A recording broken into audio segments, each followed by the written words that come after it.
The US action was directed at specific sites central to Iran's nuclear program. We don't want escalation and a full-scale war. We continue to call for dialogue and for diplomacy. Australia has thrown its weight behind the United States, but is keeping its hands clean. Prime Minister Anthony Albanese, in his first public comments since the US strike on Iran's nuclear facilities, said Australia supports the US action aimed at stopping Iran from acquiring nuclear weapons. He emphasized that the targets were specific sites central to Iran's nuclear program, and added, "We don't want escalation or a full-scale war. We continue to call for dialogue and diplomacy."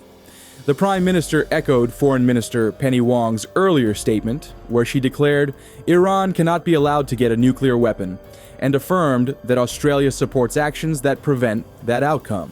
But when pressed on whether Australia played any direct role in the strikes, including the use of Pine Gap, the highly secretive joint US-Australia intelligence base in the Northern Territory, Albanese declined to go into detail. His only response, "We don't talk about intelligence matters." But we can confirm this was a unilateral action by the United States.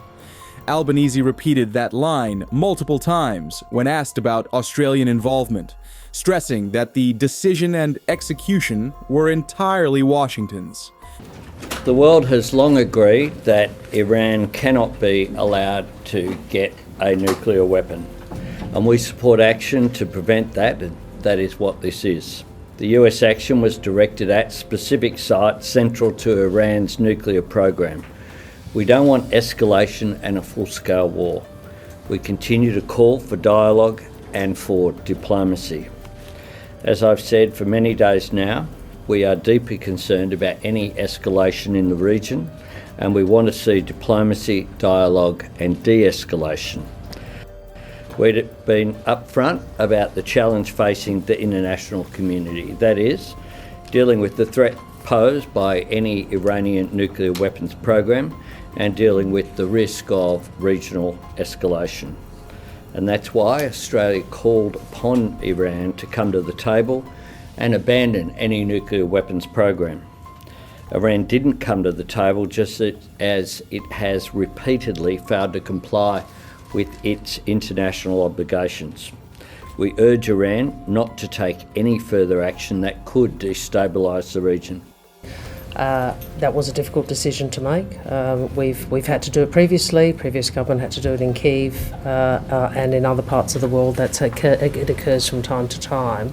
But I would say we were very conscious of the history in Iran, which I think is people well know, and the advice to me, which I discussed with the Prime Minister and the Deputy Prime Minister, was to ensure we got our people out. Obviously, the situation in Iran is very distressing for Australians. We have over 3,000 Australians and their families who have registered with us as seeking to leave, and obviously airspace remains closed. We have deployed people to the Azerbaijani border in the event that more Australians are able to exit through that border. Just here. Well, the information has been clear that Iran has sought to increase the grade, which had been, there's no other explanation for it to reach 60 other than engaging in a program that wasn't about civilian nuclear power. And that was clear. It was also very clear over a period of time, and as early as a week ago, of course, at the G7, when President Trump left the G7, made it clear that Iran had an opportunity to comply. They chose not to, and there have been consequences of that.